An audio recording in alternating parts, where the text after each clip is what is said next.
Hello everybody. So I just wanted to share what I've been doing with the Space Trader, and I just added the text class stuff. So I guess we'll start up here.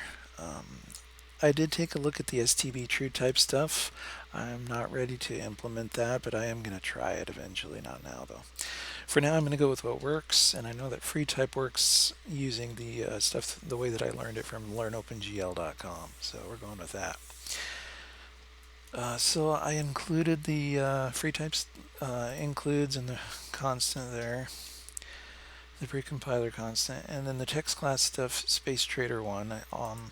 This all I did was I created a new fragment shader because I wanted to include this line right here. This was not in the previous fragment shader because layout binding equals 2 selects the 0, 1, 2. That would be the third texture. That is the third texture that is loaded. So that's a change there. The only other change I had to make inside of the text class stuff that I did with Learn OpenGL was right here in the render text. Okay, so when it goes to, whoops, that was fun. Okay, so when it goes to render the actual text onto the geometry that it creates, you want to, and it creates a texture in the init function for the text class stuff. It creates a texture down here, free type library, phase, all this fun stuff, and then it creates a texture and it puts stuff on it and everything. So it does that in order to help you render your text each time that you send it the string and all this fun stuff. So I had to set the active texture to 2, so 0, 1, 2. Again, it's the third texture in existence, blah, blah, blah. And then, even further, I had to do all this in main, which is kind of a pain for now, but until I figure out how to make classes work really well together, especially with this free type class.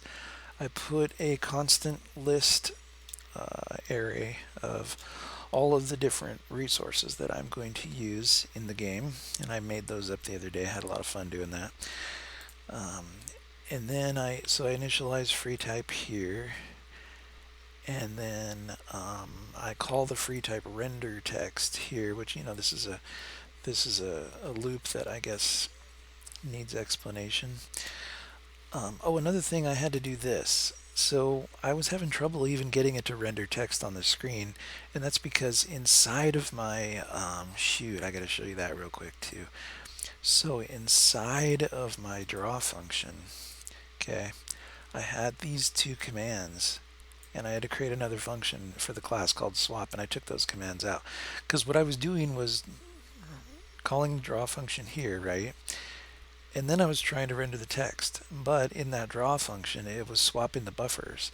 So what was happening was it was swapping the buffers and showing you, and then it was rendering the text and then drawing completely over that, including clearing the screen. And then so I didn't realize that until I went through and just kind of figured out what the heck was going on. Anyways, so I have the draw function now, and then the swap function is a separate function in the class, and I did that on some of my other demos that I was doing. So shame on me for not catching that sooner, but at least I caught it because that took the better portion of an hour to put that together or figure that out.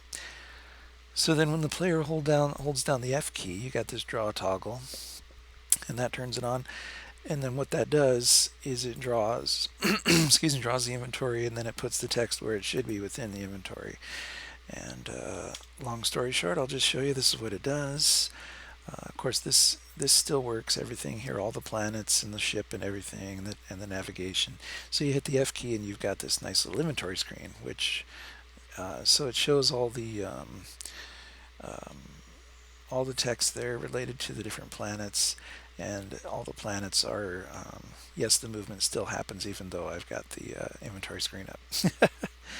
And then the text is directly above the planets. And as placeholders for the graphics, for the resources, I just chose to use the planets.